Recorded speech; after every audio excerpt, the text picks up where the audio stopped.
మన తండ్రి అయిన దేవుని నుండి ప్రభు అయిన యేసుక్రీస్తు నుండి కృపయు సమాధానము మీకు కలుగును గాక. హల్లెలూయా, హల్లెలూయా.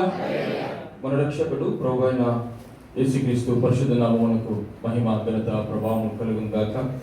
దేవుని మహాకృపలో ఈ శుక్రవార దినంలో దేవుడు మనల్ని జ్ఞాపకం చేసుకుని, దేవుడు మనల్ని ప్రేమించి సజీవులుగా ఉంచి ఈ యొక్క భయంకరమైన దినాలలో రకరకాల సమస్యలతో బాధపడుతుంటున్న దినాలు, కృంగి నెమ్మది లేని దినాలు దేవుడు మనల్ని జ్ఞాపకం చేసుకుంటున్నాడు. నిత్యము తన కన్న దృష్టి మన పట్ల ఉంచుతూ ఉంటున్నాడు.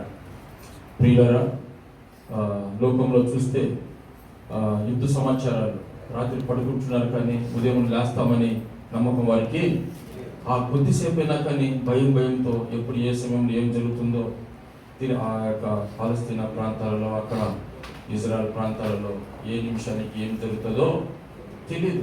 రాత్రులు పడుకుంటారు, పొద్దున్న లేసే అమ్మయ్య సజీవంగా ఉన్నాం అని అనుకుంటున్నాను.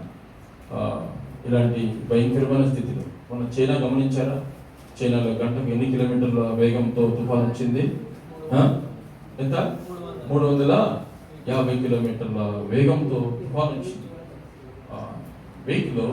పెద్ద వెహికల్లో మన ప్లాస్టిక్ బొమ్మలు ఎలా కొట్టుకుపోతాయి, అలా పంటిలు కొట్టుకుంటూ వెళ్తూ దృశ్యాలు మనం చూస్తూ వచ్చాం. ఒకసారి మనం గమనిస్తే ఆ సమయంలో మనం అక్కడ ఉంటే మన పరిస్థితి ఏంటి కదా? ఎప్పుడైనా కానీ ఎదుటివారి సమస్యలు, ఎదుటివారి ఇబ్బందులు మన వరకు తెలియాలంటే మనము వారి స్థానంలో నిలిచి ఉండి ఆలోచన చేస్తే అవి మనకు తెలుస్తుంది ఆ సమస్య ఏంటో. అయితే దేవుడి కృప, తన మహదైశ్వర్యం, తన బాహుల్యం, తన కనికరం నిజంగా మన పట్ల ఎంతో ఉంది. హల్లెలూయా.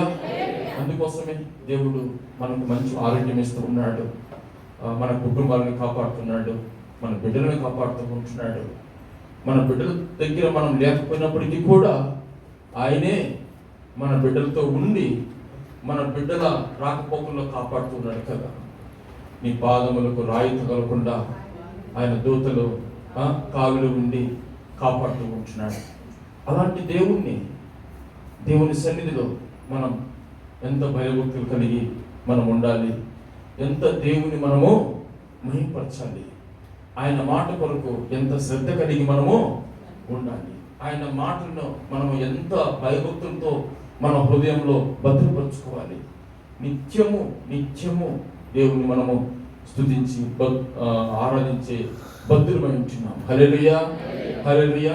ప్రభునందు ప్రియ దేవుని సంగమా, ఈ సమయంలో ఇంతవరకు పాటల ద్వారా చక్కగా దేవుని మనం మహిమపరుచుచున్నాం. సాక్ష్యముల ద్వారా దైవ సేవకులు, తన యొక్క సతీమణి గారు, సహోదరి విజయ గారు కూడా ఈ దేశానికి తీసుకుని వచ్చాడు. దేవుడు మంచి చక్కటి ఉద్యోగం ఇచ్చాడు. ఒక విషయం, దేవుని చిత్తమైతే రాగల దినాలు మీరు ప్రార్థించి దేవుని సన్నిధికి అనుకూలంగా ఒక మంచి ఉద్యోగం దొరుకులాగున దయచేసి సంఘమంతా ప్రార్థించండి. ఎందుకంటే దైవ సేవకురాలు మన మధ్య ఉండటం మనకి ఎంతగానో ఆశీర్వాదకరం. దేవుడు ఆ పని కాకపోతే ఇంకొక పని దేవుడు మనకు ఇస్తాడు. ఆ విధంగా దేవుడు ఆ బిడ్డని జ్ఞాపకం చేసుకుని మన మధ్య ఉండలాగా ప్రార్థన చేస్తాం.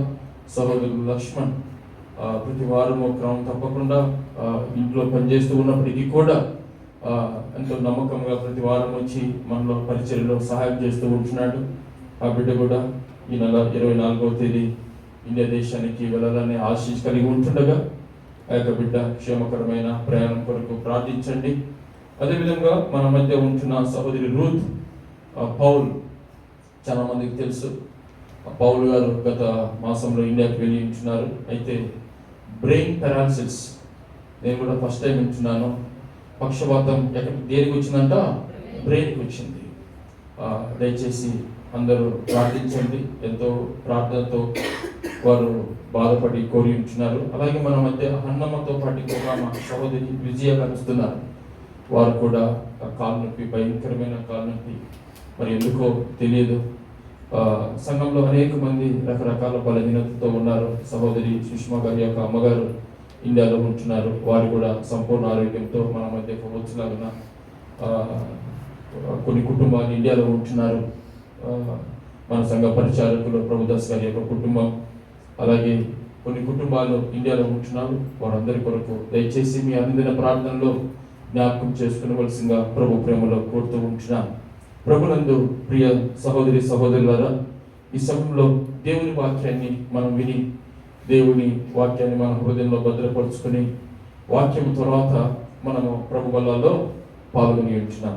ఆ ప్రభు బలాల్లో మనము ఏ విధంగా పాల్గొనాలంటే, దేవుడు ఏదైతే వాక్యం ద్వారా మనతో మాట్లాడతాడో ఆ వాక్యాన్ని మన హృదయంలో అన్వయించుకొని ఆ వాక్యానుసారంగా మనల్ని మనం పరీక్షించుకొని మనం ఏం చేయాలంటే ఆ ప్రభు బలాల్లో యోగ్యమైన రీతిగా పాల్గొనాలి. ప్రియులారా, అంటాడు కదా కొరింథీయులకు రాసిన మొదటి పత్రిక 11వ అధ్యాయంలో, మనమే విమర్శించుకుని ఎడలా తీర్పు పొందకపోదు. దేవుని ఎదుట మనము తీర్పు పొందకుండా ఆయన ఎదుట మనము ఎంతో మహిమకరంగా ఉండాలంటే ఈ లోకంలో మనము విమర్శించకుండా ఉండాలి.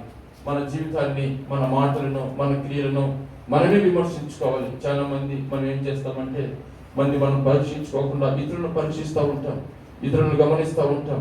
అంటాడు కదా, తీర్పు తీర్చడం మీ పని కాదు, తీర్పు తీర్చడం నా పని.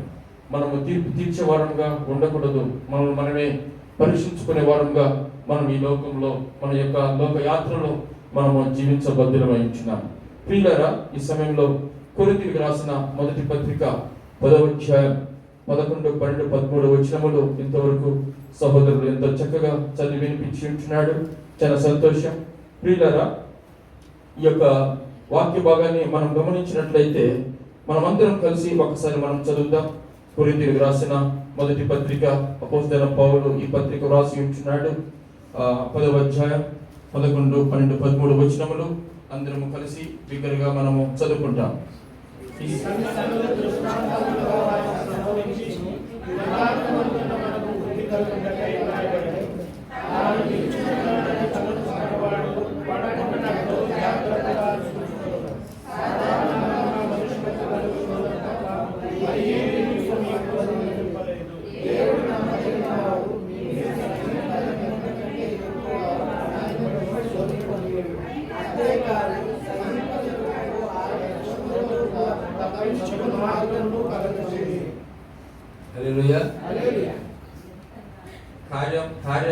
కార్యారంభము కంటే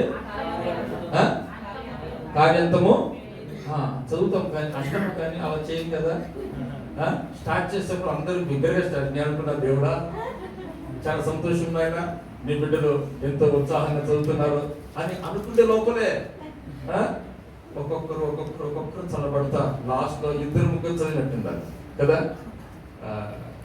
అలా కాకుండా 13 వచ్చినాం అందరం కలిసి బిగ్గరగా చదువుతుంటాం.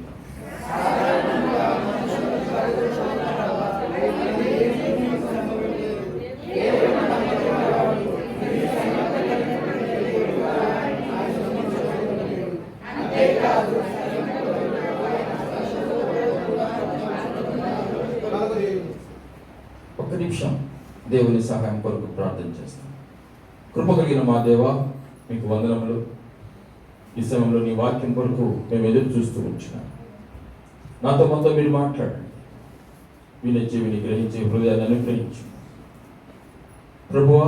ఈ సమయంలో నా ఆత్మను మీరు ఖాళీ చేసి మీ ఆత్మతో నింపి మీ నోటి బొరుగా వాడుకొని మీరే మహిమ తెచ్చుకున్నాము. నీ బిడ్డలతో మాతో ఈ ప్రశస్తమైన సమయంలో మీరు మాట్లాడి బలపరిచి మమ్మల్ని మీరు జ్ఞాపకం చేసుకున్నామని వేడుకుంటాం. యేసు నామములో ప్రార్థిస్తున్నాం తండ్రి.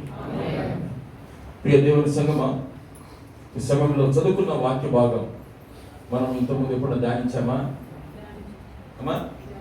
ధ్యానించామా? Very good, praise Lord. చాలా సంతోషం. లాస్ట్ వీక్ ఏ వాక్యం మనం విన్నాం? అదేంటి మాస్టర్ గారు, నిన్న రాత్రి ఏం విన్నామో అది కొంచెం కన్ఫ్యూజ్గా ఉంది. నేను అప్పుడప్పుడు మా అబ్బాయిని అడుగుతా ఉంటాను, ఏరా మొన్న ఏం తిన్నారని. ఏరా మొన్న తినిందే నీకు గుర్తులేదే? ఎప్పుడు 1 నెల క్రితం నీ టీచర్ చెప్తే ఏం గుర్తుంటుందిరా నీకు కదా. అప్పుడప్పుడు మన బిడ్డను అలా పరీక్షించాలి కదా. నేను అదే మాట్లాడతాను. ఆయన ఒక నెల క్రితం టీచర్ మీ క్లాస్లో ఏం చెప్పింది నీకేం గుర్తుంటుంది నాన్న? మొన్న చెప్పిన మీ అమ్మ చేసిన వంట నీకు గుర్తు లేకపోతే ఎట్లా కొడుకు? అలా ఉండకూడదు నాయన, కొంచెం షార్ప్గా ఉండాలి కొడుకు అని అంట. ఈ సమయంలో నిన్నటి వారం అమ్మా హల్లెలూయా హల్లెలూయా. ఎందుకంటే దేవుడు మనతో మాట్లాడినప్పుడు ఆ హృదయంలో మన ఆ మాటలు భద్రపరుచుకుంటే అది మనకు ఆశీర్వాదకరం. ప్రియులారా, చదువుకున్న ఈ యొక్క వాక్య భాగం అపోస్తలుడైన పౌలు కొరింథీయులకు రాస్తూ ఏం చెప్పారు? కొన్ని దృష్టాంతంలో ఇశ్రాయేలు ప్రజలు ఏ విధంగా వారు దేవునికి ఇష్టలుగా జీవించకపోవడం వలన వారు పడిపోతూ వచ్చారు, విశ్వాస జీవితంలో వారు కృంగిపోతూ వచ్చారు, బలహీనపడుతూ వచ్చారు. దేవుడు అపోస్తలుడైన పౌలు కొరింథీయులను హెచ్చరిస్తూ అది గుర్తు చేస్తూ వచ్చాడు. ఎవరి సహాయం వలన? పరిశుద్ధాత్మ సహాయం వలన. హల్లెలూయా హల్లెలూయా అంటాడు కదా. తాను నిలుస్తున్నానని చెప్పుకున్నవాడు పడిపోకుండా జాగ్రత్తగా. ఈ లోకంలో మనము ఎలా ఉండాలంట? క్రీస్తులో మనము నిలిచి ఉంటున్నాం. మనం పడిపోకుండా జాగ్రత్తగా ఉండాలి. మనం పడిపోకుండా జాగ్రత్తగా ఉండాలి. మనం పడేది ఇప్పుడు నేనున్నాను అనుకోండి, ఆత్మీయంగా నేను పడేది నాకే తెలుసు, ఇతరులకు తెలియదు. మీరు అనుకుంటారు పాస్టర్ గారు చాలా బాగున్నాడు, చాలా వాక్యం చెప్తున్నాడు, ఆయన ఎప్పుడు క్రీస్తులో బ్రహ్మాండంగా ఉంటాడు, ఆయన ఎప్పుడు క్రీస్తులో స్థిరంగా ఉంటాడు అని కదా. మీకు నేను అలా కనపడతాను, వాస్తవం కదా. అయితే నేను క్రీస్తులో నిలిచి ఉండేది, క్రీస్తులో బలపడేది, క్రీస్తులో నేను పడిపోకుండా విశ్వాసంలో దిగజారకుండా ఉండేది అది ఎవరికి తెలుసు అంట? నాకే తెలుసు. నాకు తెలుసు. నేను సహవాసం చేస్తుంటున్నా నా దేవునికి. ఎందుకంటే ఆయనకు మరుగైంది ఏది కూడా లేదు. ఆయన హృదయ అంతరంగములను పరిశోధించి తెలుసుకునే దేవుడు. ప్రియులారా, నేను నా భార్యని పెళ్లి చేస్తున్నాను, ఇద్దరం కలిసి మేము జీవిస్తూ ఉంటాం ఏక శరీరంగా. చాలాసార్లు నేను కూడా డైలాగ్ వేస్తా ఉంటాం, మాంసంలో మాంసం, ఎముకలో ఎముక అంటా ఉంటా. కానీ నా హృదయంలో ఏముండేది నా భార్య కూడా తెలియదు కదా కదా. నేను నా భార్య దగ్గర నటిస్తే నా భార్య పాపం పిచ్చిది, నా భర్త ఎంత మంచోడు కదా. చాలా మంది కూడా అన్ని మనం చూస్తే ఫుల్గా తీసుకుంటారు, ఆ స్మెల్ రాకుండా భార్యతో అబ్బా ఈరోజు నా భర్త చాలా బాగున్నాడు కదా. ప్రియులారా, మనం చేసేది ఎవరు చూస్తున్నారంట? దేవుడు చూస్తూ ఉంటున్నాడు. దేవునికి మరుగైంది ఏది లేదు కనుక క్రీస్తులో మనము స్థిరముగా నిలిచి ఉండాలి. హల్లెలూయా. మనము ఎంత కాలము దేవుని మందిరానికి వస్తున్నాం అనేది కాదు, కానీ ఏ విధంగా దేవుని కొరకు జీవిస్తూ ఉంటున్నామో అది చాలా ప్రాముఖ్యం. చూడండి, ఏలి యాజకుడు సమూయేలు అక్కడ చిన్న బాలుడుగా ఉన్నప్పుడు సమూయేలు ఏం చేసేవాడంట? దీపం ఆరిపోకుండా నూనె వేసి వెలిగిస్తూ దేవుని పరిచర్య నమ్మకంగా చేసేవాడు. ప్రియులారా, ఒక పక్క యాజకుడు ఉంటున్నాడు, ఒక పక్క సమూయేలు ఉంటున్నాడు. సమూయేలు ఆ యాజకుని యొక్క సేవ అనుభవం లేదు, సమూయేలు యొక్క వయసు కదా. అయినప్పటికీ కూడా దేవుడు ఎవరితో మాట్లాడాడు? సమూయేలుతో మాట్లాడాడు. హల్లెలూయా. అక్కడ దేవుడు చూసింది ఏం తెలుసా? సీనియారిటీ చూడలేదు కదా, సిన్సియారిటీ చూశాడు కదా, నమ్మకత్వాన్ని చూశాడు, యథార్థతను చూశాడు. ఆ సమయంలో ఉంటున్న ఆ యొక్క సిన్సియారిటీ. చాలాసార్లు మనం ఏమనుకుంటామంటే నేను ఎప్పటి నుంచో వస్తూ ఉంటున్నాను, ఎప్పటి నుంచో నేను చేస్తూ ఉంటున్నాను, కానీ ప్రస్తుతం మనం ఎలా ఉంటున్నాం? నేను కూడా కొన్ని సంవత్సరాలుగా రక్షణ పొందాను, ఇండియా దేశంలో ఉన్నప్పటి నుంచే నేను దేవుని పరిచర్య చేస్తూ. అయితే ప్రస్తుత నా పరిస్థితి ఏంటి? అది నేను గమనించుకోవాలి. ప్రియులారా, దేవుడు హృదయాన్ని అందుకోసం అంటాడు కదా, తాను నిలిచి ఉన్నానని చెప్పుకున్నవాడు పడకుండా జాగ్రత్తగా ఉన్నాడు. మన ఆత్మీయ జీవితంలో ఎప్పుడు సాతాను ఏ సమయంలో ఏ విధంగా బాణం వేస్తాడో ఎవరికి తెలియదు సుమా. అంటాడు కదా, అపవాది గర్జించే సింహం వలె ఎవరిని మింగుదలని పొంచుకుంటున్నాడు. మంచి సమయం చూసి, మంచి అవకాశం చూసి ఆ అపవాది ఏం చేస్తాడు తెలుసా? దాడి చేస్తాడు. అదే విధంగా చూడండి, అంశాన్ని మనం ధ్యానించుకునే సమయంలో మొట్టమొదటి ఎవరి గురించి మనం ధ్యానించుకున్నాం? నేను వాక్యం అన్న తర్వాత అది ఎక్కడో ఎవరి గురించి ధ్యానించుకున్నామమ్మా అంటే అంతకు ముందు ఈ వాక్యం మనం చదువుకున్నప్పుడు ఒకరి జీవితాన్ని చూసి తర్వాత మళ్ళా మిగతా విషయాలు మనం చెప్పుకున్నామని చెప్పి ఇస్రాయేల్ పోతుంది. దాని తర్వాత ఎవరు పడిపోతూ వచ్చాడు? హల్లెలూయా. ఎవరు? సంసోను జీవితాన్ని మనం చూస్తూ వచ్చాం కదా. సంసోను దేవుని చేత నాజీర్ చేయబడ్డాడు. గర్భంలో ఉన్నప్పుడే దేవుని దూత తన తల్లిదండ్రులతో చెప్పాడు, అయ్యా నీ బిడ్డ ఇశ్రాయేలు రక్షణ కొరకు ఈ లోకంలో జన్మించబోతూ ఉంటున్నాడు. నేను అతన్ని ఏర్పరచుకున్నాను, అతను నా కొరకు నాజీరు చేసుకున్నాను. నీ బిడ్డను వెంట్రుకలు కత్తిరించకుండా, మద్యపానాన్ని సేవించకుండా, అంటే ద్రాక్ష రసాన్ని సేవించకుండా పరిశుద్ధంగా పెంచే బాధ్యత తల్లిదండ్రులదని దేవుని దూత సంసోను యొక్క తల్లిదండ్రులను హెచ్చరిస్తూ వచ్చాడు. అయితే సంసోను జన్మించాడు. దాని తర్వాత పెరుగుతూ వచ్చాడు. పెరుగుతూ మంచి పరాక్రమశాలి కదా. ఎంత మంచి పరాక్రమశాలి అంటే 300 నక్కలను పట్టుకొని దివిటీలను కట్టి ఫిలిష్తీయుల చెరలకు వదిలాడు కదా. దౌడను పట్టుకొని ఏం చేశాడు? 1000 మందిని హతమారుస్తూ వచ్చాడు కదా. ఫిలిష్తీయులకు సంసోను అంటే వణుకు పుట్టేది, సంసోను అంటే కలవరం, సంసోను అంటే నిద్ర లేని దినాలు ఫిలిష్తీయులు గడుపుతూ వచ్చాడు.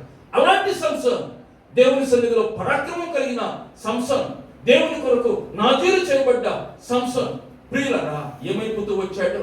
ఆయా ప్రాంతాలకు వెళ్ళినప్పుడు చూస్తూ వారిని ఆశించి వారితో సహవాసం చేయడం వలన ఆత్మీయంగా తగ్గిపోతూ వచ్చాడు కదా. అంటే విశ్వాసంలో ఆయన పడిపోతూ వచ్చాడు. ఎవరితో సహవాసం చేస్తూ వచ్చాడు? ఎవరికైతే దేవుడు సహవాసం చేయొద్దన్నాడో, ఎవరితో అయితే నువ్వు వారితో కలిసి జీవించొద్దన్నాడో, సంసోను వారితోనే సహవాసం చేయడం వలన ఏమైపోయాడంట? కళ్ళు పీకపడ్డాయి. ఆ యొక్క గాలి చుట్టూ తిరుగుతూ వచ్చాడు కదా. ఆ యొక్క గొప్ప దేవుని యొక్క ఉద్దేశం. అయితే తిరిగి చివరి దినంలో సంసోను పశ్చాత్తాపడ్డాడు.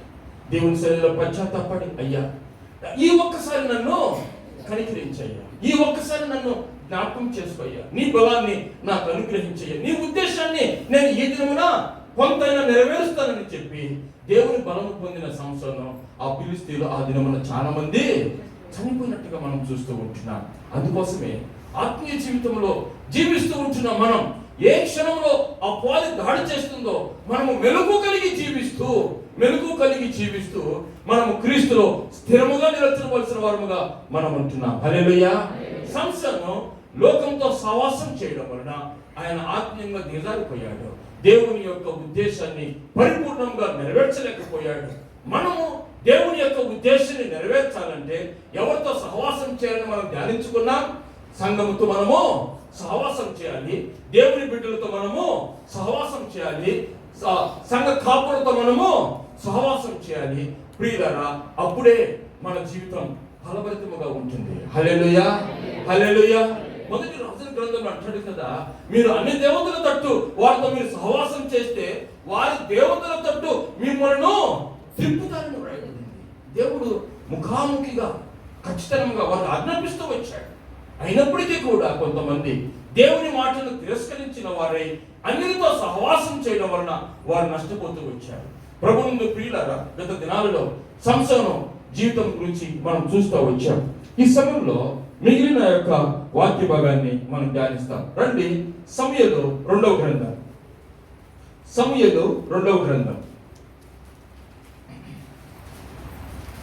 11వ అధ్యాయం. సమూయేలు 2వ గ్రంథం 11వ అధ్యాయం మొదటి నుంచి.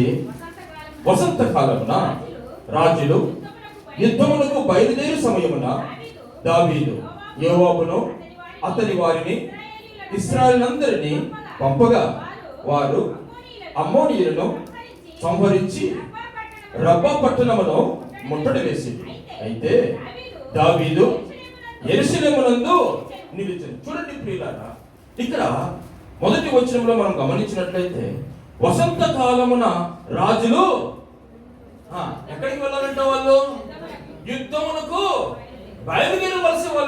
బయలుదేరాలి. ఆ యుద్ధానికి కూడా ఒక కాలము, ఒక సమయం ఉంటుంది, ఒక కాలం ఉంటుంది, కొన్ని నియమ నిబంధనలు ఉంటాయి. యుద్ధం ఎప్పుడు పడితే అప్పుడు కుదరదు, ఎప్పుడంటే అప్పుడు కొట్టుకునే దానికి అది అక్రమం అవుతుంది.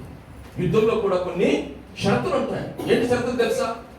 కొన్ని స్కూల్ భవనాల మీద బాంబులు వేయకూడదని, రాత్రుల పూట అని కొన్ని నియమ నిబంధనలు యుద్ధానికి కూడా ఉంటాయి. ఆ నియమ నిబంధనలు అతిక్రమిస్తే ఐక్యరాజ్య సమితి వారి మీద నిషేధాన్ని ఉపయోగిస్తారన్నమాట.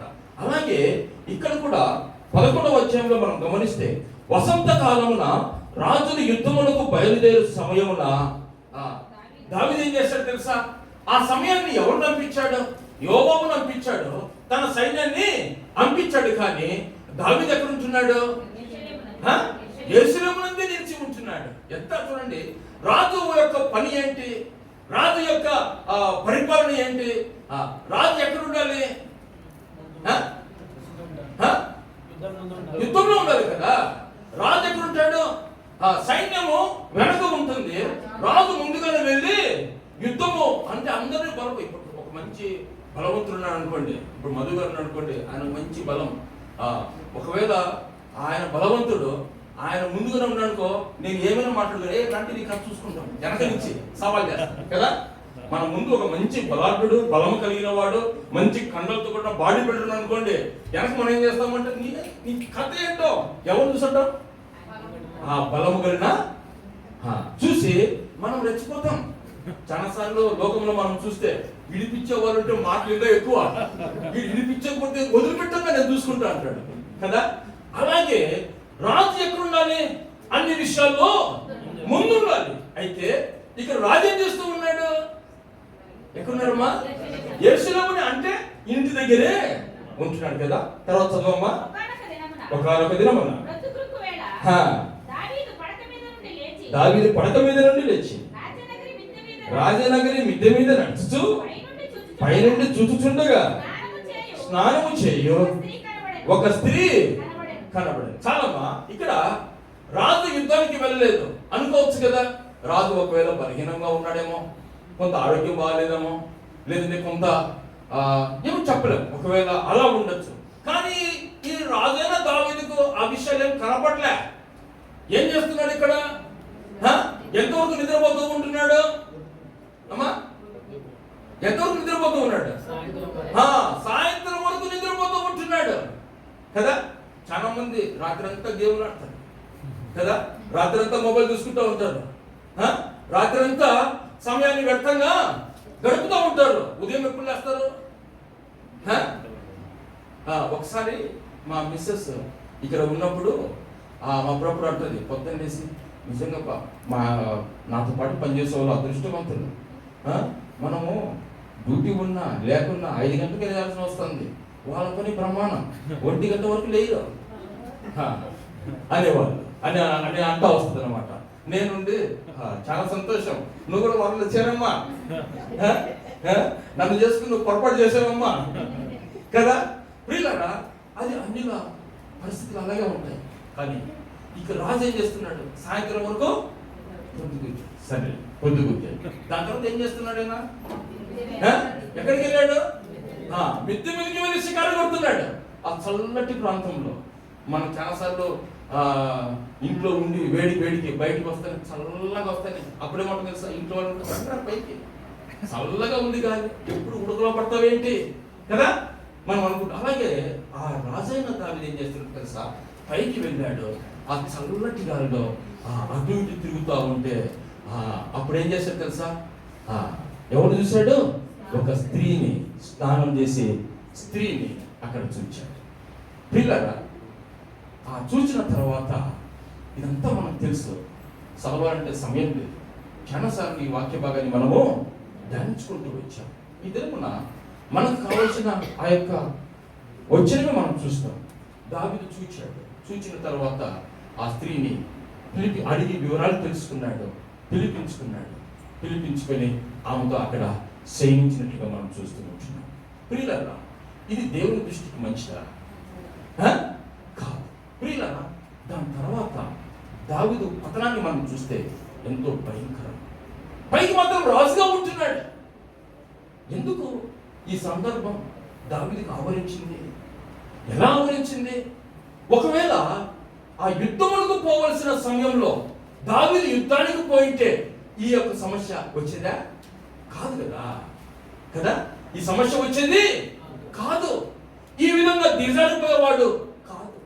చాలా మంది ప్రియులారా, మనం కూడా దేవుని సన్నిధికి వెళ్ళవలసిన సమయంలో దేవుని ఇంటికి రాకుండా దేవుని ఇంటికి రాకుండా మనం నిద్రపోయేవారముగా ఉంటే విశ్వాస జీవితంలో కింద పడిపోయేవారంగా ఉంటాం. హల్లెలూయా. చాలా మంది దేవుని సన్నిధికి రావడానికి ఇష్టపడతారు, రారు. ఎందుకంటే అపవాది వారి మనోనేత్రాలకు నిరుత్సాహం కలిగిస్తుంది, శోధనలో పడేటట్లు వారిని క్రియేట్ చేస్తాడు అపవాది.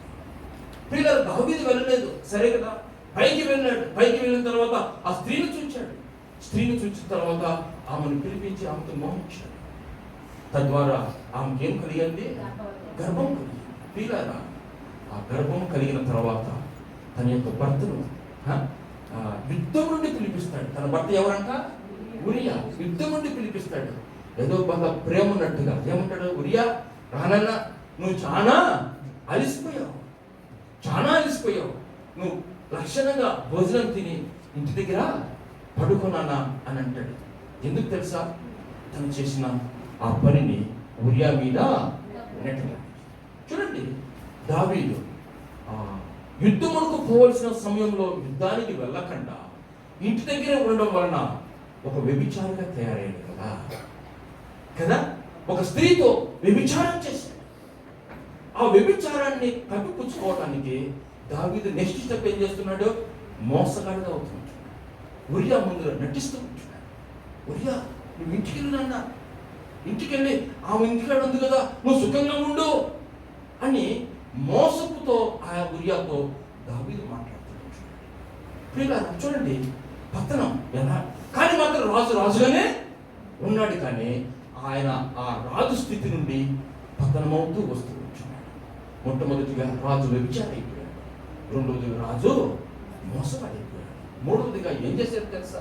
ఈ యోబు చేత ఈయన దగ్గర లెటర్ అనిపించి, ఇంకా ఫలితం లేదండి, నేను వేసిన ప్లాను ఫలించలేదు, నువ్వేం చేస్తావంటే యోబాబు, ఈ ఉరియాని ఎవరైతే మోటుగాళ్ళు ఉంటారో, యుద్ధ సన్నిధులు ఉంటారో ఆ స్థలంలో అక్కడే పెట్టి ఇతను చంపేయి. ఏమైపోయాడు ఇక్కడ దావీదు? నరహంతకుడు అయిపోయాడు కదా, నరహంతకుడు అయిపోయాడు. ఇదంతా ఎవరి వల్ల వచ్చింది? ఎందుకు వచ్చింది? ప్రియులారా, ఆ యుద్ధమునకు పోవలసిన సమయంలో యుద్ధానికి వెళ్ళి ఉంటే దావీదు దిగజారిపోయేవాడా? దావీదు వ్యభిచారయ్యేవాడా? దావీదు మోసగాడయ్యేవాడా? దావీదు నరహంతకుడు అయ్యేవాడా? కాదు కదా. మనం కూడా ప్రియులారా, దేవుని సన్నిధికి రావాల్సిన సమయంలో దేవుని సన్నిధికి రాకపోతే ఆత్మీయంగా పడిపోవడానికి అవకాశం, దిగజారిపోవడానికి అవకాశం. ఎందుకు దేవుడు దృష్టాంతములుగా మనకు బయలుపరుస్తూ ఉంటున్నాడంటే, ఇవి రాజైన దావీదు జీవితాన్ని మనం పరీక్షించుకొని దావీదు వలె దేవుని సన్నిధికి రాకుండా ఉండకుండా దేవుని సన్నిధికి వచ్చి ఆ వారిని జయించాలని దేవుని యొక్క ఉద్దేశం. హల్లెలూయా. ఏమ్మా మందిరం రాలేదంటే, అయ్యగారు వస్తామనుకున్నాను అయ్యగారు, అప్పుడే వేరే వాళ్ళు కాల్ చేశారు, వేరే వాళ్ళు మా ఇంటికి వస్తామని చెప్పారు. ఎట్లా వద్దనాలండి? వద్దనాలమ్మా, వద్దనండి. అమ్మా, నేను మందిరానికి వెళ్తానమ్మా, నీకు వీలైతే మరుసటి రోజు రండి. మేము కోయిట్లో ఉన్నప్పుడు ఏ శుక్రవారం మా బంధువుని, రక్త సంబంధుని నేను ఇంటికి ఆహ్వానించాను. ఎప్పుడు ముఖమాటం లేదు. అయ్యా శుక్రవారం ఆ రోజు టోటలీ బిజీ, మీకు వీలైతే మరుసటి రోజుల్లో రండి, సంతోషిస్తాం. శుక్రవారం మాత్రం మాకు సమయము లేదు. ఎందుకంటే వాళ్ళు కూడా రావడానికి భయపడతారు. అయ్యా ఈ దినమున వాళ్ళ ఇంటి దగ్గర ఉండరు. అదొక సాక్ష్యం మనము పెట్టుకోవాలి. అప్పుడే క్రైస్తవ జీవితానికి దేవుని కొరకు మనం నిలబడతాం. హల్లెలూయా, హల్లెలూయా. ప్రియులారా, రాజైన దావీదు యుద్ధానికి పోవలసిన సమయం యుద్ధానికి వెళ్లకుండా ఆత్మీయంగా తగ్గిపోతూ వచ్చాడు, పడిపోతూ వచ్చాడు, కృంగిపోతూ వచ్చాడు. వ్యభిచారిగా, మోసగాడిగా, నరహంతకుడుగా ఆయన తీరిపోయి వచ్చాడు. అయితే దేవుని వాక్యం మాట్లాడినప్పుడు దావీదు ఏం చేస్తూ వచ్చాడు? పశ్చాత్తాపడుతూ వచ్చాడు. 51వ కీర్తనలో దావీదు తను తగ్గించుకొని దేవుని ఎదుట ఎంతగానో ఆయన ఒప్పుకొని పశ్చాత్తాపడడం వలన తిరిగి దావీదుని దేవుడు జ్ఞాపకం చేసుకుని ఆశీర్వదించినట్టుగా మనం చూస్తూ ఉంటున్నాం. హల్లెలూయా, హల్లెలూయా. చూడండి, అపోస్తలుడైన పౌలు అపోస్తల కార్యం 2వ అధ్యాయం చదవమ్మా, 42వ వచనం.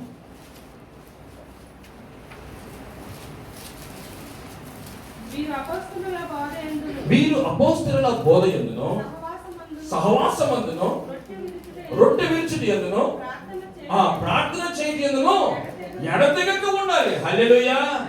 నమ్మి బాప్తిసము పొందిన వారు ఏ విధంగా ఆది సంఘంలో ఉంటూ వచ్చారంట? ఏ విధంగా ఉంటూ వచ్చారమ్మా? అపోస్తల బోధ యందును సహవాసమందును రొట్టె విరుచుట యందును ప్రార్థన చేయట యందును. అనగా దేవుని యొక్క సమయం వారు దేవునికి ఇస్తా వచ్చాడు అని అంటాడు కదా. పేతురు యోహానులు ఒకసారి ఏమంటారు తెలుసా? ఆ యొక్క దేవాలయం, శృంగారం అనే దేవాలయానికి ఏ కాలమున వెళ్ళారు? ప్రార్థన కాలమున వారు వెళ్ళారు కదా. 3 గంటల సమయంలో ప్రార్థన కాలమున వారు దేవుని ఆలయానికి వెళ్ళినట్టుగా మనం చూస్తూ ఉంటున్నాం. ప్రియులారా, దేవుని ఆరాధించే సమయం, దేవుని సన్నిధిలో ప్రార్థించే సమయం మన జీవితం ఎలా ఉంది? మన జీవితం ఎలా ఉంది? మనం ఎక్కడ ఉంటున్నాం? ఏ సమయంలో మనం ఎక్కడ ఉంటున్నాం? సమయం చాలా ప్రాముఖ్యమైంది కదా. అంటాడు కదా, దినములు చెడ్డవి కనుక మీరు సమయమును పోనీయక సద్వినియోగం చేసుకొనొచ్చు అజ్ఞానుల వలె కాక దేవుని జ్ఞానము కలిగి ఉండాలి. హల్లెలూయా. సమయాన్ని మనము సద్వినియోగం చేసుకోవాలి. దేవుని యొక్క సమయం, ఆ సమయాన్ని మనం దొంగలించకూడదు కదా, వ్యర్థంగా గడపకూడదు కదా, వ్యర్థముగా మనము లోకంలో ఉండకూడదు కదా. దేవుని సన్నిధిలో మనం ఉంటే అది మనకు ఆశీర్వాదకరం అంటాడు కదా దావీదు. దేవుని సన్నిధిలో ఒక దినము గడుపుట 1000 దినముల కంటే శ్రేష్టం. ఒక ఆమంటుంది, ఏమో మందిరానికి రాలేదంటే వస్తాం అనుకున్నాను అయ్యారు. అక్కడికి వస్తే ఏమో తెలియదు కానీ నిద్ర అండి.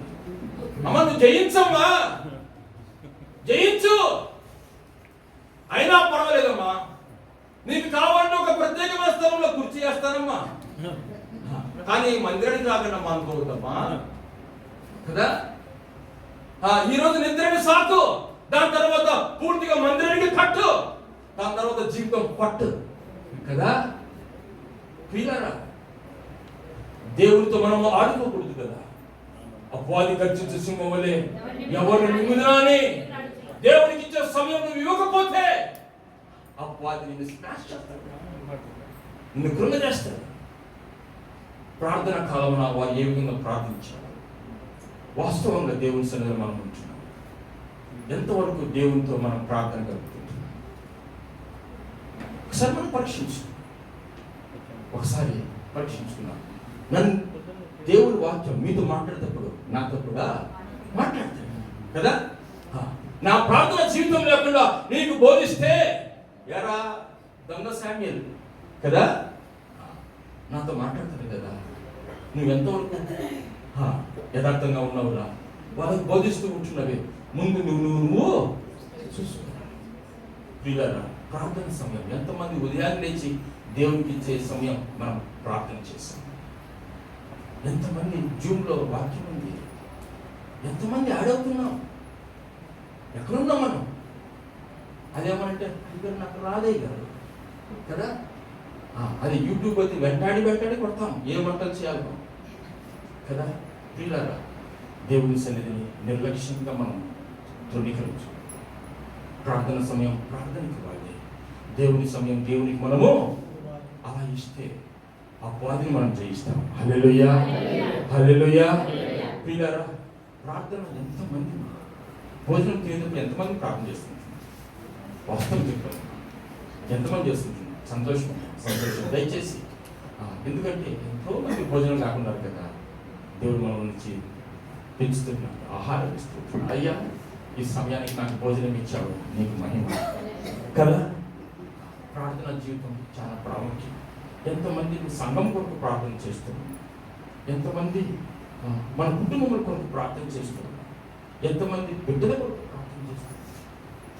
ఏ పొద్దున మన బిడ్డలకు నాయనా నువ్వు ఈరోజు ప్రార్థన చేసుకున్నావు అని అడుగుతున్నామా? ఒకసారి ఆలోచన చేస్తాం. ఏ పొద్దున మనం అడుగుతున్నామా? ఏరా లేచావా, మంచిది నాన్న, బైబిల్ చదువుకున్నావా, ఈరోజు ఏ వాక్యం చదువుకున్నావు? ప్రార్థన చేసుకున్నావా? అడుగుతున్నామా? అదే కుమారుడు నాకు బైక్ కావాలి మమ్మీ అంటే, నేను సంపాదించింది నీ కొరకే నా కొడక కదా, నేను సంపాదించింది నీ కొరకే కొడక. పొరపాటు వాడి కింద పడితే నేను 3 కబద్ది ఇచ్చినాను రా బైక్, నీ మాట మీద నేను నష్టపోయాను రా.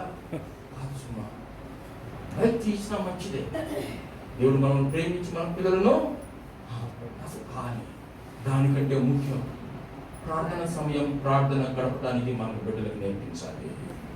హల్లెలూయా, హల్లెలూయా. అదే విధంగా చూడండి, చివరిగా కొన్ని నిమిషాలు మనం ముగించుకుంటాం. సమూయేలు మొదటి గ్రంథం, సమూయేలు మొదటి గ్రంథం 13వ అధ్యాయం 13వ వచనం. అందుకు ఇట్లా నేను నీ దేవుడైన యెహోవా నీకిచ్చిన ఆజ్ఞను గైకొనక నీవు అవివేకపు పని చేస్తేవి, నీ రాజ్యమును ఇశ్రాయేలు మీద సదాకాలము స్థిరపరచుటకు యెహోవా తలచియుండెను. అయితే నీ రాజ్యము. ఈ మాట ఎవరంటున్నారు? ఎవరంటున్నారమ్మా? సమూయేలు ఎవరితో అంటున్నాడు? సౌలుతో అంటున్నాడు కదా. సౌలు ఎవరు? సౌలు ఎవరు? ఇశ్రాయేలుకు ఎన్నో రాజు? మొదటి రాజు. హల్లెలూయా. సౌలు ఎన్ని సంవత్సరాలు వెళ్ళాడు? 40 సంవత్సరాలు వెళ్ళాడు. ప్రియులారా, ఇక్కడ ఒక విషయం ఏంటంటే, దేవుని యొక్క ఉద్దేశం ఏంటంట, సౌలును ఆయన ఏ గోత్రం చెందినవాడంట? బెన్యామీను గోత్రం చెందినవాడు. బెన్యామీను గోత్రం ఏ గోత్రం? ఎన్నో గోత్రం? చివరి గోత్రం అంటే 12వ గోత్రం. అంటే సౌలును చూడండి ప్రియులారా, ఏ విధంగా దేవుడు ఆశీర్వదించాడు, ఏ విధంగా ఎన్నుకున్నాడు. చివరిగా ఉంటున్న గోత్రము నుండి ఇశ్రాయేలు 12 గోత్రములకు రాజుగా చేశాడు కదా. హల్లెలూయా. అంటాడు కదా, సౌలంతా ఎత్తుగలవాడు ఎవరు లేడు. మనం చూసాం కదా గతంలో, అంత లేడు, మంచి సౌందర్యం కలిగిన వాడు. సౌలును దేవుడు అభిషేకించుకుని, దేవుని యొక్క ఉద్దేశం ఏంటంట, ఇశ్రాయేలు మీద సదాకాలము స్థిరపరచుటకు యెహోవా తలచియుండెను. దేవుడు కూడా మన పట్ల ఒక ఉద్దేశంతో నిన్ను ఈ లోకంలో ఉంచాడు. ఒక ఉద్దేశంతో నిన్ను ఈ లోకంలో జీవిస్తూ చేస్తూ ఉన్నాడు. ఒక ఉద్దేశంతో ఆయన నిన్ను నడిపిస్తూ ఉంటున్నాడు, నిన్ను పోషిస్తూ ఉంటున్నాడు. కానీ సౌలు ఏం చేస్తున్నాడు తెలుసా? దేవుని యొక్క ఉద్దేశాన్ని నెరవేర్చకుండా, దేవుని మాటకు విలువివ్వకుండా, సమూయేలు కదా అది తాసాకారంతో ఏం చేస్తున్నాడు? యాజకులు అర్పింపవలసిన బలిని సౌలు అక్కడ అర్పించాడు. 12వ వచనం ఒకసారి చదువమ్మా. 12వ వచనం. శాంతి పరచక మునిపే ఫిలిష్తీయులు గిల్గాలుకు వచ్చి నా మీద పడుదురనుకొని, ఆయన అంటున్నాడు కదా, నా అంతట నేను సాహసించి దహన బలి. ఇక్కడ ఏం చేస్తూ ఉన్నాడు? దేవుని మాటను తిరస్కరించి సొంత ఆలోచనతో, సొంత తలంపులతో ఏం చేస్తూ ఉన్నాడంట? నా అంతట నేను సాహసిస్తూ ఉంటున్నాడు. అక్కడ ఏదైతే చేయకూడదో అది చేయడానికి ముందుకెళ్ళినట్టుగా చూస్తూ ఉంటున్నాడు సౌలు. ప్రియులారా, ఒక యాజకుడు, ఒక ప్రవక్త చెప్పిన మాట తాసకారం చేసి ఆయన ఎప్పుడు వస్తాడో, ఏమైపోయాడో అన్న ఆలోచన చేసి ఏం చేస్తున్నాడు తెలుసా? ఒక యాజకుడు చేయవలసిన పని ఏం చేస్తున్నాడు? సౌలు చేస్తూ వచ్చాడు. 15వ అధ్యాయంలో అంటాడు కదా, అమాలేకీయులను మీరు పూర్తిగా సంహరించమన్నప్పుడు ఏం చేస్తాడు తెలుసా? అమాలేకీయుల రాజును బ్రతికనిస్తాడు. దాని తర్వాత ఏం చేస్తాడు తెలుసా? కొన్ని శ్రేష్టమైన ఎద్దులను దేని కొరకు? బలి కొరకు. అయ్యా సమూయేలు, మనం బలి అర్పించాలి కదా, బలి అర్పించాలంటే మనకు శ్రేష్టమైనవి కావాలి కదా. అక్కడ ఏంటి తెలుసా? దేవుని యొక్క ఉద్దేశం అమాలేకీయులను సర్వనాశనం చేయాలని. ఏమని ఆజ్ఞాపించాడు? పిల్లలతో సహా చంపమని చెప్పాడు. ఎందుకు అలా దేవుడు చెప్పాడు? పిల్లలను చంపడానికి ఎందుకు ఆజ్ఞాపించాడు? మన దేవుడు పక్షపాత, కనికరం లేని వ్యక్తి కాదు కదా. ఆయన కనికరం కలిగిన దేవుడు అయినప్పటికీ కూడా అమాలేకీయులను బిడ్డలతో సహా చంపమని పూర్తిగా ఆజ్ఞ ఇచ్చాడు. కానీ ఈయన ఏం చేశాడు? సొంత తలంపులతో, సొంత ఆలోచనతో దేవుని మాటను మీరాడు. దేవుని మాట అక్కడ ఎవరి మాట? ఎవరి మాట? ఎవరి మాట అక్కడ? దేవుడు ఎవరితో మాట్లాడాడు? సమూయేలుతో మాట్లాడించాడు కదా. సమూయేలుతో సౌలుకు వినిపింపజేశాడు. సౌలుకి మాట చెప్పు అని చెప్పినప్పుడు సమూయేలు ఏం చేశాడు? సౌలుకి చెప్పాడు. కానీ ఈయనేం చేశాడు? వినకుండా అందుకోసమే నీ రాజ్యము నీతో ఉండకుండా తీసివేస్తాను, తుడిచివేస్తాను. దేవుని యొక్క ఉద్దేశం ఒక సేవకుని ద్వారా, ఒక దైవజనుని ద్వారా ఏదైతే నీకు అప్పచెప్పుతాడో అది నువ్వు నెరవేరిస్తే నీకు ఆశీర్వాదకరం. నీ సొంత ఆలోచనతో, సొంత తలంపులతో ఆ యొక్క ఆలోచనను తారుమారు చేస్తే దేవుడు నిన్ను తలచి ఉంటున్న ఆ యొక్క పరిస్థితిని దూరం చేస్తాడేమో ఒక్కసారి మనం ఆలోచించాలి. ప్రియులారా, సేవకుడు చెప్పేది, దైవ సేవకులు చెప్పేది ఒకవేళ మన దృష్టికి ఒకవేళ ఇబ్బందిగా ఉండొచ్చు, అయినప్పటికీ కూడా విధేయత కలిగి మనం ఎప్పుడైతే చేస్తామో దాంట్లో మహిమను చూస్తామా, దాంట్లో అద్భుతాలను మనం చూస్తాం కదా. దైవ సేవకులు ప్రార్థించి ప్రార్థన పూర్వకంగా మనం ఒక పరిచయం అప్పచెప్పినప్పుడు ఎంతో విధేయత కలిగి మనం చేస్తే అది మనకు ఆశీర్వాదకరం.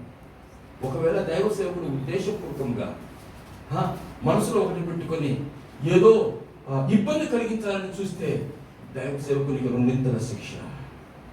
గుర్తుంది కదా, దైవ సేవకునికి అలా ఉండకూడదు. దైవ సేవకులు ఏదైతే చెప్తారో వినేవారుగా ఉండాలి. హల్లెలూయా. ఇది సత్యం, ఇది సత్యం, ఇది దేవుని వాక్యంలో వ్రాయబడింది. దేవుని వాక్యాన్ని మనం అనుసరించాలి. సౌలు అందుకోసమే ఆ సమయంలో కదా అని ధృవీకరించాడు. దేవుడు ఏం తలిచాడంట? సౌలు కుటుంబానికి నిత్యము నా రాజ్యాన్ని ఉంచాలని తలంచాడు. కానీ మనసు మార్చుకున్నాడు. దేవుడు నీకు ఇచ్చిన పరిచయలు నమ్మకంగా ఉండకపోతే దేవుడు మనసు మార్చుకొని ఆ పరిచయను తీసివేస్తాడు కదా. నేను ఒకసారి ఆర్థం మార్చేవాడిని. కొన్నిసార్లు దాన్ని ధృవీకరించాను. ఇప్పుడు సమయమే లేకుండా పోయింది. దేవా, ఆ సమయంలో నీ కొరకు నేను వాడబడి ఉంటే ఒకవేళ నన్ను ఆశ్రయించే వాడవేమో. వాస్తవం ఒప్పుకుంటున్నాను. దేవుడు ఇచ్చిన సమయాన్ని దేవునికి మనము ఇవ్వాలి. దేవుడు ప్రేరేపణ చేసి అయ్యా మీ పని చేయంటే చేయాలి. వెనకల్లో వేయకూడదు. కార్యదర్శులు మీ దగ్గరికి వచ్చి వాక్యం చదవయ్యా అంటే చదివే శక్తి ఉండి కూడా వెనుకని వేస్తే ఆశీర్వాదం నువ్వు పోగొట్టుకుంటావు కదా. అమ్మ ప్రార్థన చేయమన్నప్పుడు వెనుకని వేస్తే ఆ ఆశీర్వాదం నువ్వు పోగొట్టుకుంటావు కదా. నిలబడి మాట్లాడేది దేవునికి అప్పచెప్తే దేవుడు నడిపించుకుంటాడు. హల్లెలూయా, హల్లెలూయా. మన సొంత ఆలోచనతో, సొంత తలంతో నేను ఇక్కడ ఉండి ఏమో చేయాలని ఆలోచన చేస్తే దేవుడు నడిపించుకోడు సుమా. దేవుడు నడిపించుకోడు. అది మన జ్ఞానం సరిపోదు. అయ్యా, నువ్వు నాకు ప్రేమించి నాకు ఫలాన్ని పరిచయించావయ్యా. ప్రార్థన చేయమని చెప్పావు, వాక్యం చదవమని చెప్పావు, లేదా నన్ను ఆరాధన చేయమని చెప్పావు, నన్ను నడిపించమని చెప్పావు. అయ్యా, ఇది నీ పరిచయనైనా నీ కొరకు నేను నిలబడుతూ ఉన్నాను. నా సొంత ఆలోచన తీసివేసి నన్ను నీ ఆత్మతో నడిపించు దేవా అని ఎప్పుడైతే మనం ప్రార్థన చేసుకుంటామో దేవుడు ఆత్మ ద్వారా నేను నడిపించుకుంటాడు. హల్లెలూయా, హల్లెలూయా. ప్రియులారా, చూడండి, ఎందుకు పనికిరాని ఎక్కడో చివరిన ఉంటున్న ఆ గోత్రం నుండి సౌలును అభిషేకించుకొని ఒక రాజుగా చేసినప్పుడు ఆ సౌలు ఏం చేశాడంట? దేవుని మాటను ధృవీకరించాడు. తద్వారా సదాకాలము స్థిరపరచాలన్న దేవుని ఆలోచన మార్చుకొని ఇంకొకరిని దేవుడు నిర్మించుకున్నాడు. ప్రియులారా, సంసోను లోకంతో సహవాసం చేయడం వలన ఏమైపోయాడంట? విశ్వాసం నుండి పడిపోతూ వచ్చాడు. దావీదు దేవునికి ఇవ్వవలసిన సమయం, దేవునికి యుద్ధానికి పోవలసిన సమయం వెళ్ళకపోవడం వలన ఆ వారి చేత శోధింపబడి ఆజ్ఞంగా తగ్గిపోతూ వచ్చాడు. మనం కూడా దేవునికి ఇవ్వాల్సిన సమయం దేవునికి ఇస్తే మనము ఆశ్రయించబడతాం. ప్రవక్త అయిన సమూయేలు మాట ఎనక సౌలు సొంత ఆలోచనతో ఉండడం వలన ఏ విధంగా పడిపోయాడో, తన రాజ్యం తన చేతి నుండి వెళ్ళిపోయిందో, ప్రియులారా, మనం దేవుని మాట మనము వినాలి. దేవుని మాట వినాలి. దేవుని మాట వినాలంటే మనం ఏం చేయాలి తెలుసా? దేవుని వాక్యాన్ని మనం బాగా చదవాలి. వినాలి అంటాడు కదా. ఆ దుష్టుల ఆలోచన చొప్పున నడవక, పాపుల మార్గమున నిలవక, అపహాసకులు కూర్చున్న చోటును కూర్చుండక, యెహోవా ధర్మశాస్త్రమును ఆనందించుచు. 10 నిమిషాలు అంతే, 10 నిమిషాలు. 2 వచనాలు ఉందా? ఏమో రాశారు అక్కడ? అనగా నీకు ఎప్పుడు సమయం దొరికితే అప్పుడు, నీకు ఎప్పుడు శోధన వచ్చిందా, బాధలు వచ్చాయా, దేవుని వాక్యాన్ని మనం ఓపెన్ చేసి చదివితే అంటారు కదా, నీ వాక్యము నా పాదములకు దీపం, నీ ధర్మశాస్త్రమును ప్రేమించే వారికి ఎంతో నెమ్మది కలుగుతుంది. ప్రియులారా, విశ్వాసంలో పడిపోకుండా జాగ్రత్తగా క్రీస్తులో నిలవాలంటే లోపలతో కాక దేవునితో మన సహవాసం చేయాలి. దేవుని సమయం దేవునికి ఇవ్వాలి. దేవుని మాటను మనము వినేవారంగా ఉండాలి. ఆ విధంగా మనం జీవించి దేవుని కొరకు స్థిరముగా నిలుచుదుము గాక. దేవుడు మిమ్మల్ని దీవించి ఆశీర్వదించును గాక.